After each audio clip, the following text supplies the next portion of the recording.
बिस्मिल्लाहिर्रहमानिर्रहीम। अस्सलामु अलैकुम व रहमतुल्लाहि व बरकातहू। जनाब मरहूम साहब, मजलिस-ए-इत्तेहादुल मुस्लिमीन के उम्मीदवार व प्रत्याशी मोहतरम जनाब शौकत अली साहब, सदर उत्तर प्रदेश मजलिस-ए-इत्तेहादुल मुस्लिमीन, मोअज़्ज़िज़ हाज़रीन इकराम, बुजुर्गान मिल्लत, मेरे गयूर नौजवान साथियों, आप तमाम का बेहद शुक्रिया कि आपने अपना कीमती वक्त निकालकर आज की इस मीटिंग में शिरकत की। मैं आपसे ये गुजारिश करने आया हूँ, आपके बताने आया हूँ कि मजलिस-ए-इत्तेहादुल मुस्लिमीन भागीदारी परिवर्तन मोर्चा का हिस्सा है और हमने ये तय किया है कि इंशाअल्लाह अगर अल्लाह ने चाहा, आपकी दुआएं, आपका साथ, आपका वोट मिलेगा तो भागीदारी परिवर्तन मोर्चा के पहले मुख्यमंत्री जनाब बाबू सिंह कुशवाहा साहब होंगे 2.5 साल के लिए, और 2.5 साल के लिए एक दलित समाज से किसी को मुख्यमंत्री बनाया जाएगा। और ये भी तय किया गया कि 3 डिप्टी चीफ मिनिस्टर होंगे, जिसमें से एक अल्पसंख्यक समाज मुसलमान का होगा और 2 अति पिछड़ा समाज के लोग होंगे। भागीदारी परिवर्तन मोर्चा सिर्फ सामाजिक न्याय की बात नहीं करता, बल्कि उसको अमली जामेनामा पहनाने की कोशिश कर रहा है। मैं आपको ये बताने आया हूं कि मजलिस-ए-इत्तेहादुल मुस्लिमीन की लड़ाई आपकी हिस्सेदारी की लड़ाई है। मजलिस-ए-इत्तेहादुल मुस्लिमीन हिस्सेदारी की जब बात करती है तो सिर्फ राजनीति में नहीं बल्कि शिक्षा में भी मजलिस-ए-इत्तेहादुल मुस्लिमीन जब हिस्सेदारी की बात करती है तो ठेकेदारी में भी और रोजगार में भी हमें अपना हिस्सा चाहती है। ये बहुत जरूरी है, याद रखिए। हमारे वतन अजीज भारत की जमहूरियत की एक हकीकत है, एक तल्ख हकीकत है, वो ये है कि जिसके पास सियासी ताकत होगी उसी की आवाज को सुना जाएगा, उसी से इंसाफ किया जाएगा और उसी को उसका हिस्सा दिया जाएगा। और जो लोग सिर्फ खामोश तमाशाई बनकर रह जाते हैं, उनसे कभी इंसाफ नहीं हुआ। जो लोग अमली मैदान में आकर सियासत में हिस्सा लेते हैं और सिर्फ वोट डालना अपनी जिम्मेदारी नहीं समझते बल्कि वोट लेना भी अपनी जिम्मेदारी समझते हैं, तो वैसे ही लोगों को, उसी समाज को, उसी बिरादरी को इंसाफ मिलता है, उनका हक मिलता है, उनको उनका हिस्सा मिलता है। और अगर जो लोग ये समझते हैं कि हम सिर्फ वोट डालने वाले बन जाएंगे तो फिर याद रखिए नाइंसाफी आपका मुकद्दर बन जाएगा और कोई आपको ना आपके बच्चों के लिए शिक्षा का इंतजाम करेगा, ना नौजवानों की तकालीफ को उत्तर प्रदेश की विधानसभा में कोई उसको उसका मौजू बनाएगा या उसके खिलाफ आवाज उठाएगा। अगर आप ये चाहते हैं कि आपको मान सम्मान इज्जत मिले, अगर आप चाहते हैं कि आपको अपना हक मिले, अगर आप ये चाहते हैं कि नाइंसाफी के इस दौर का खात्मा हो, तो मेरी इस बात को जहन नशीन कर लीजिए कि जब तक आपकी एक सियासी क़ियादत नहीं बनेगी, जब तक आपके वोट से, आप अपने हाथों से, अपनी दुआओं से अपने नेता को नहीं बनाएंगे, आपकी कोई आवाज नहीं सुनी जाएगी, आपकी कोई इज्जत नहीं की जाएगी। इसीलिए मैं आपसे गुजारिश करने आया हूं कि मेरी इन बातों पर आप गौर करिए। अगर आपको जानना है और तो मैं आपके सामने वो आंकड़े रखता हूं, वो आदाद शुमार रखता हूं, वो डेटा रखता हूं। उत्तर प्रदेश में सबसे ज्यादा अगर कोई गरीब है तो वो मुस्लिम अल्पसंख्यक समाज है। सबसे ज्यादा अगर कोई बेरोजगार है तो वो मुस्लिम अल्पसंख्यक समाज है। सबसे ज्यादा अगर कोई बच्चे स्कूल के बाहर है तो मुस्लिम अल्पसंख्यक समाज के हैं। सबसे कम अगर ग्रेजुएट है 3% तो मुस्लिम अल्पसंख्यक समाज के हैं। सबसे ज्यादा किसी के पास अगर 2 एकड़ से भी कम जमीन है तो वो मुस्लिम अल्पसंख्यक समाज है। आप बताइए ये चीजें कैसे पैदा हुई? इसकी जिम्मेदारी हम पर भी थोड़ी बहुत आयद होती है कि हमने आंख बंद कर वोट दिया, कभी बसपा को वोट दिया तो कभी सपा को तो कभी कांग्रेस को, और वोट इसलिए दिया कि फिरका परस्ती को हराया जाए और मेरा तहफ्फुज हो और मुझसे इंसाफ किया जाए। आप खुद फैसला करिए कि बरसों से आप इन 3 पार्टियों को वोट देते आए हैं। क्या फिरका परस्ती का खात्मा हुआ? क्या फिरका परस्ती में कमी हुई? नहीं हुई। फिरका परस्ती बढ़ते बढ़ते आज अपने उरूज पर पहुंच चुकी है। क्या आपका तहफ्फुज हुआ? नहीं हुआ। क्या आपको आपका जायज मुकाम मिला? नहीं मिला। अब आपको फैसला करना है कि आप क्या करने वाले हैं। मैं तो सिर्फ अपनी आवाज और अपनी जबान के जरिए से आपसे अपील करने आया हूं कि 14 तारीख के दिन आप अपने हक को मनवाने के लिए, अपने हुकूक को मनवाने के लिए आप मजलिस इत्तेहादुल मुस्लिमीन के हक में अपने वोट का इस्तेमाल करिए। डरने और घबराने की जरूरत नहीं है आपको। आपके सामने आकर समाजवादी और बसपा के लोग कहते हैं कि मजलिस अगर इलेक्शन लड़ेगी तो बीजेपी जीत जाएगी। मैं समाजवादी और बसपा से पूछता हूं, बताओ आपका स्टैंड क्या है ट्रिपल तलाक पर? मैं पूछना चाहता हूं सपा और बसपा से, बताओ जो पूरे देश में हिजाब और निकाब के नाम पर बच्चियों को तालीम से महरूम कर दिया जा रहा है, बताओ सपा और बसपा तुम्हारा इस पर मौक़िफ़ क्या है? बताओ। तुम चुनाव में आकर वोट तो मांग रहे हो, मगर इस मसले पर तुम्हारा क्या मौक़िफ़ है? खुलकर मीडिया के सामने बोलो। घर में जाकर घर की 4 दीवारी में दरवाजे बंद करके अपनी बात को रखने की जरूरत नहीं है। आपको ये भी मैं बताना चाहूंगा कि जब पार्लियामेंट में यूएपीए का कानून पास हो रहा था 2019 जुलाई में, यही सपा और कांग्रेस ने मिलकर अमित शाह के लाए हुए कानून की तायीद की थी। और यह कानून ये कहता है कि कोई दिल्ली में बैठा एक थानेदार इंस्पेक्टर सहारनपुर में किसी भी एक नौजवान को टेररिस्ट घोषित कर सकता है बगैर कोर्ट के फैसले के। आज सपा हम पर उंगली उठाती है। पार्लियामेंट में हम थे, हमारी पार्टी थी, हम 2 MP थे जिन्होंने उस कानून की मुखालिफत में वोट दिया, और सपा और कांग्रेस ने उस कानून की तायीद में वोट किया। राज्यसभा में भी तायीद में वोट किया। आज कई बच्चे गरीब परिवार के, दलित परिवार के, आदिवासी परिवार के, मुस्लिम समाज के आज उस कानून में जेल में 2-2, 3-3 साल से सड़ रहे हैं। इसके ताल्लुक से सपा के पास क्या जवाब है? मेरे अजीज दोस्तों और बुजुर्गों, ये लड़ाई आपकी क़ियादत को बनाने की लड़ाई है। ये लड़ाई मेरी लड़ाई नहीं है।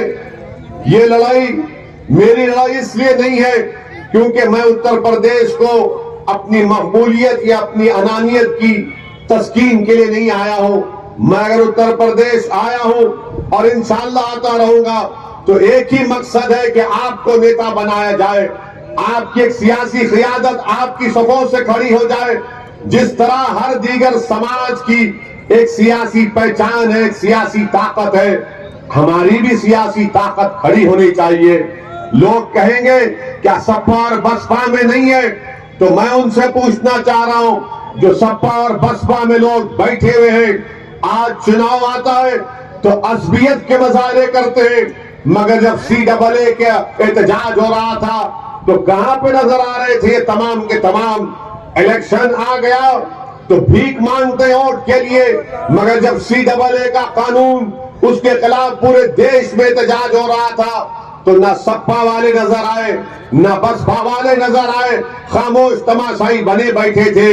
अगर कोई एहतजाज कर रहा था पार्लियामेंट के अंदर अगर किसी ने उस कानून को काला कानून कहकर उसके कानून के कागज को फाड़ दिया तो उसका नाम असदुद्दीन अवैसी और मजलिस आप बताइए, ये नहीं करेंगे। क्यों नहीं करेंगे? इसलिए कि अगर करेंगे तो डर है कि दूसरों का वोट नहीं मिलेगा। अरे अगर कोई गलत है तो गलत बोलने की ताकत होनी चाहिए, ये सच्चाई है। अगर तुम हिकमत के नाम पर बुज़दिली के मजाहरे करोगे तो फिर तुम में और बीजेपी में क्या फर्क बाकी रह गया बताओ। मुझसे कई लोगों ने तनकीद की, बल्कि मीडिया में कहा गया कि ओवैसी ने खामखा उस बच्ची का जिक्र किया जिसको बलवाइयों ने घेर लिया था, और ओवैसी ने उसका नाम लेकर कहा कि उस बच्ची ने अल्लाह अकबर कहा तो ओवैसी ने भी अल्लाह अकबर कह दिया। मैं ये कहना चाहता हूं, जहां कहीं भी जुल्म होगा, अगर मुस्कान जालिम के खिलाफ एहतजाज करती है तो ओवैसी उसका साथ देगा। अगर लक्ष्मी भी एहतजाज करती है, अगर वो बच्ची का नाम लक्ष्मी होता और कोई लोग उसके तरफ में उसको डराने की कोशिश करते तो इसी भी उसका साथ देता। मैं ये नहीं देख रहा हूं। हाँ, मैंने मुस्कान की बहादुरी की तारीफ की। कौन सा गुनाह किया? कौन सा आसमान टूट रहा है? अगर कोई बच्ची पढ़ना चाहती है, उसको तालीम से रोका जा रहा है, तो आपके पेट में दर्द क्यों हो रहा है? कोई नहीं बोलेगा, सबकी जबानें खामोश, एक सन्नाटा है। और मुझ पर इल्जाम लगाते कि तुम ध्रुवीकरण की राजनीति कर रहे हो। अरे भारत के संविधान में फंडामेंटल राइट है, मैं क्या खाऊंगा क्या पहनूंगा वो मेरा अख्तियार है, वो मेरा अख्तियार है।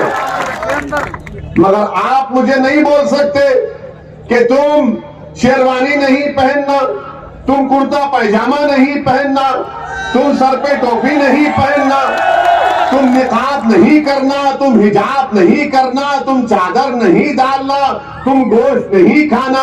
अरे तुम होते कौन हो? तुम होते कौन हो मुझे बोलने वाले? भारत के संविधान में मुझे अख्तियार दिया गया, चॉइस एक फंडामेंटल राइट है। और मैं उम्मीद करता हूं कि इंशाअल्लाह ताला अदलिया उन बच्चियों से इंसाफ करेगा, क्योंकि भारत के संविधान में किसी को इजाजत नहीं है कि कोई जोर जबरदस्ती करे, कोई जोर जबरदस्ती नहीं की जा सकती। अब मैं सलाम करता हूं उन बच्चियों को। अब पूछो सपा बसपा से कि मुस्कान के बारे में क्या कहना है, तो सपा वाले बोलेंगे हमारी मुस्कुराहट को देखना। बोलो, बसपा से पूछेंगे तो बोलेंगे हमको क्या मालूम, हुआ था क्या ऐसा? कुछ नहीं बोलेंगे। क्यों नहीं बोलेंगे? ये डर डर डर, ये कब तक डराओगे तुम? ये बीजेपी से डरते हैं और हम अल्लाह से डरते हैं, किसी से नहीं डरते। मैं किसी से डर कर अपनी जबान को खामोश कैसे बंद कर लूं? अगर कोई गलत हो रहा है, जुल्म हो रहा है, नाइंसाफी हो रही है, किसी को दबाया जा रहा है, कुचला जा रहा है, तो बोलना पड़ेगा ना। मैं कैसे घुटन की जिंदगी गुजारूं? मैं कैसे खामोश बैठ जाऊं? मैं नहीं बैठ सकता, मेरी फितरत में नहीं है। ना मेरे मरहूम वालिद ने, ना मेरी मां ने मुझे ये नहीं सिखाया कि दुश्मन अगर ताकतवर है तो तुम पीठ दिखाकर भाग जाओ, ये जबान को बंद कर लो। मुझे ये बताया गया, मुझे ये समझाया गया, मुझे ये तालीम दी गई। मैंने उलमाओं के पैरों के पास बैठकर सुना कि अगर वक्त का यजीद भी आ जाए तो गर्दन काटा देना, गर्दन नहीं झुकाना। ये हमको तालीम दी गई है। मगर ये लोग बोलते बीजेपी का डर, ये लोग सुनिए, अभी टाइम कम है, हमको जाना है, देवबंद को भी जाना है। मैं आपसे अपील करने आया हूं कि आपकी विधानसभा की तरक्की के लिए सपा के प्रत्याशी है, मैं उनसे कहना चाह रहा हूं आपसे क्या हुआ था समाजवादी के दफ्तर में? क्या आपकी बेइज्जती नहीं की गई थी? क्या आपको तकलीफ नहीं दी गई थी? मुझे भी तकलीफ हुई थी। मैंने उस वक्त स्टेटमेंट दिया था कि किसी को अख्तियार नहीं है किसी की बेइज्जती करने का। अरे इज्जत से जिंदगी गुजारो, चंद दिन की जिंदगी है, खत्म हो जाएगी, याद रखो। क्या लेके जाएंगे? बेइज्जती लेके जाएंगे या इज्जत लेकर जाएंगे?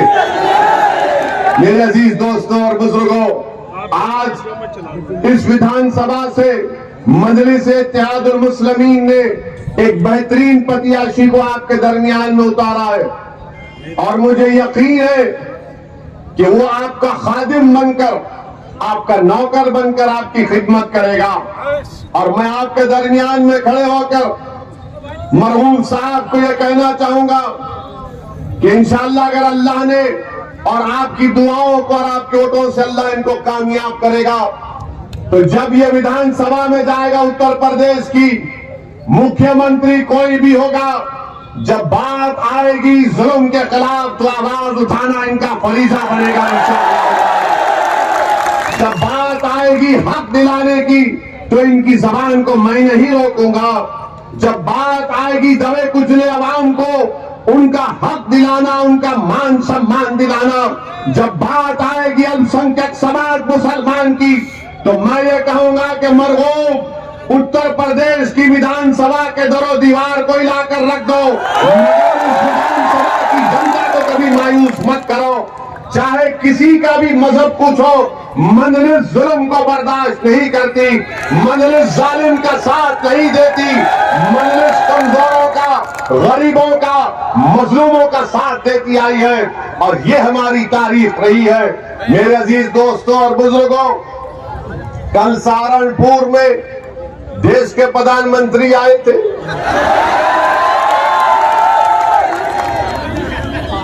आकर क्या कहा? मुस्लिम महिला हाय तेरी मोहब्बत।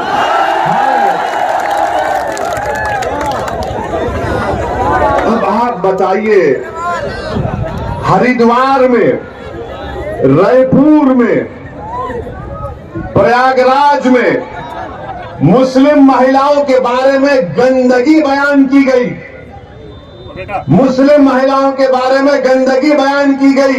ये हमारे प्रधानमंत्री को सुनाई नहीं दिया क्या? हम और आपने सुना, देश ने सुना, मीडिया ने दिखाया थोड़ा थोड़ा, सोशल मीडिया पर पूरा वीडियो निकल गया कि जो जो महाशय वहां पर थे उन सब ने क्या क्या कहा, मगर देश के प्रधानमंत्री को खाली तलाक के मामले मोहब्बत है। ये अजीब बात है इनको। अब शादी की उम्र 18 से 21 साल करेंगे, ये शादी के पीछे क्यों पड़े रहते नहीं मालूम मेरे को। नहीं बोल रहा हूं मैं, ज्यादा उसमें समझने की जरूरत नहीं है आपको, आप अक्लमंद है, समझ जाइए। अब मीडिया के लोग बोलेंगे वो इसी ने भड़काऊ भाषण दिया प्रधानमंत्री के बारे में। बाज मीडिया का मामला ऐसा है कि बोलते सबको बोलो मगर हमारे नेता प्यारे को मत बोलो। और हमारी मजबूरी यह है कि हम सबको भी बोलेंगे, प्रधानमंत्री को भी बोलेंगे इंशाअल्लाह। ट्रिपल तलाक का कानून क्या है? मुस्लिम महिलाओं को बर्बाद कर दिया गया उस कानून से। अगर कोई बेवकूफ किस्म का मुस्लिम मर्द जहालत में आकर गुनाह करता है, ट्रिपल तलाक 3 बार कहता है, तो उसको जेल भी जा दिया जाएगा, शादी भी नहीं टूटेगी, शादी भी नहीं टूटेगी, जेल जाएगा। जेल कोर्ट अगर 2 साल की सजा दिया तो वो हमारी बहन 2 साल तक उस बेवकूफ घड़े का इंतजार करेगी कि जब वो जेल से निकलेगा तो प्रधानमंत्री बोल रहे कि बहन तू एक बैंड बाजा लेकर जाना। जब 2 साल के बाद वो निकलेगा तो बैंड बाजे वाले से कहना कि बहाओ फूल बरसाओ मेरा महबूब। क्या कानून बनाए प्रधानमंत्री आप, माशाअल्लाह माशाअल्लाह। आपको तो अरे आपको तो कहना चाहिए कि आपका दिमाग की तारीफ करना चाहिए। ओ अरे मुस्लिम महिलाओं का बेड़ा गर्क कर दिए आप। हम क्या कह रहे थे कि जब शादी होती मेहर दी जाती ना, मेहर देना पड़ता ना, तो मेहर क्या जो अमाउंट है उसको आप 300% कर दो, 400% कर दो। हमारे पास शादी जन्म जन्म का साथ नहीं है, ओनली वन जन्म, जन्म जन्म का नहीं है हमारे पास। एक ही जन्म काफी है ओवैसी के लिए अपनी बीवी के साथ। आप वो मेहर का अमाउंट 400% कर दो, कॉन्ट्रैक्ट है ना। कॉन्ट्रैक्ट अगर वायलेशन होगा तो उसमें जेल भी जा सकता कोई, मगर नहीं, मकसद क्या था कि जेल को भी जाओ और इन बच्चियों को परेशान कर दो और फिर देश के सामने जाकर बोलो। अरे भाई, आप जब इन बच्चियों की फिक्र आपको नहीं है जो स्कूल जाना चाहती, कॉलेज जाना चाहती, इस पर प्रधानमंत्री नहीं बोलेंगे, खामोश रहेंगे।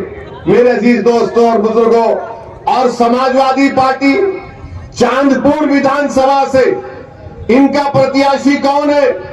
अखिलेश यादव ने 2013 में उसको मुजफ्फरनगर के दंगों में गिरफ्तार किया था।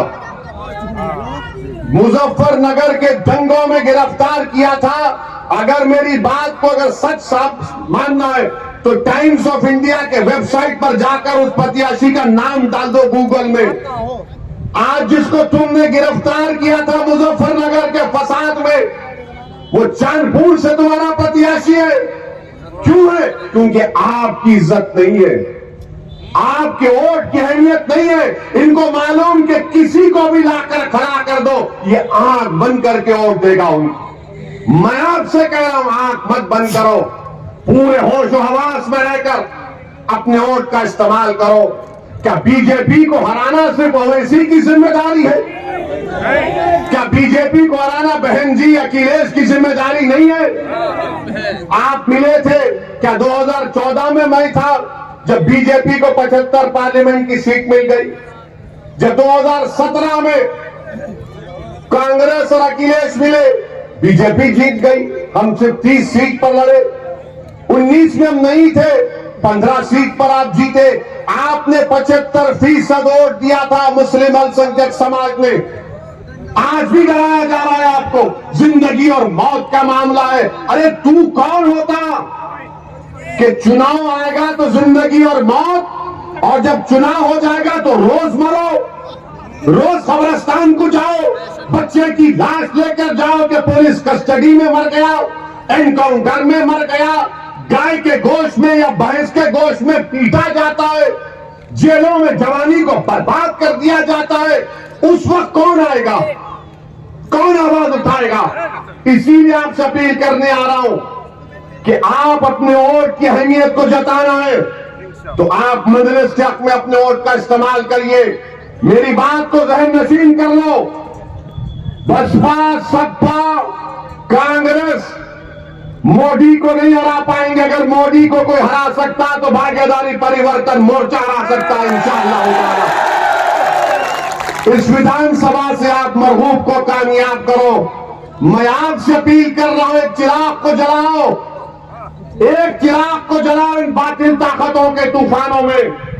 मैं आपसे अपील कर रहा हूं कि आप एक अज़म कर लो, नियत कर लो। रब्बे करीम हमको हुनर दिया है तूफानों में चिराग जलाने का। एक चिराग जलाओ ताकि आपके आने वाली नस्ल आपको सलाम करेगी। अगर आपको मेरे चेहरे में अपना बेटा नजर आता है तो मैं आपसे हाथ फैलाकर भीख मांग रहा हूं कि आप अपने आने वाली नस्ल को बचा लो। अगर आपको मेरे चेहरे में अपना चिचरा नजर आता है या कोई दोस्त नजर आता है तो मेरी बात को सुनो, समझो, वरना ये जो आज जो बच्चे 15 साल के हैं, कल जब 20 साल के हो जाएंगे और वो आपसे सवाल करेंगे हिस्सेदारी के बारे में, शिक्षा के बारे में, रोजगार के बारे में, सियासी आवाज के बारे में, ताकत के बारे में, तो आप क्या जवाब देंगे? मेरी आप तमाम सदवन गुजारिश है कि आप 14 तारीख के दिन पतंग के निशान पर बटन दबाकर मरहूब को कामयाब करिए। मैं मैं बात आपको बता रहा हूं, मेरी बात सुनो भाई प्लीज। मैं आपको बता रहा हूं कि मेरी जिंदगी की कोई अहमियत नहीं है। मैं उन नेताओं से नहीं हूं, उन सियासतदान का नहीं हूं कि जिसको सिक्योरिटी की जरूरत है। मैंने पार्लियामेंट में खड़े होकर बीजेपी की सरकार से कहा मुझे जेड कैटेगरी नहीं चाहिए, मुझे अव्वल दर्जे का शहरी बनाओ, मुझे हुकूक दो। ये मेरी लड़ाई है। अगर मैं अपनी जिंदगी का तहफ्फुज कर भी लिया तो मुस्कान को तहफ्फुज नहीं मिला तो मेरा तहफ्फुज क्या फायदेमंद है बताओ। अगर मुझे तहफ्फुज मिल गया तो 22 बच्चे जो CAA के प्रोटेस्ट में मारे गए, शहीद हो गए, उनके खानदान परिवार का क्या होगा बताओ। यही तो हम सियासत कर रहे हैं। मैं अपनी जान की हिफाजत की सियासत नहीं कर रहा हूं, मैं आपके हुकूक की लड़ाई लड़ रहा हूं।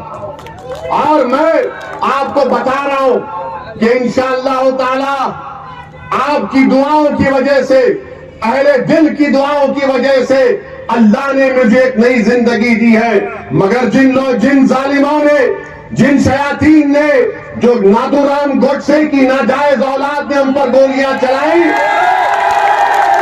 और जो दिमाग जो पीछे, उनसे कह रहा हूं, मैं तुमको जिम्मेदारी के साथ कह रहा हूं, तुम्हारी गोलियां मेरे दिल में डर नहीं पैदा कर सकेंगी। तुम्हारी गोलियां मेरे हौसले आजम को कम नहीं कर पाएगी इंशाअल्लाह। तुम्हारे गोलियां मेरी जबान को खामोश तो कर सकती है, मगर जो जज्बा और जोश और पैगाम हम दे चुके हैं वो मेरी मौत के बाद भी सुबह क़यामत तक इंशाअल्लाह जारी और सारी रहेगा।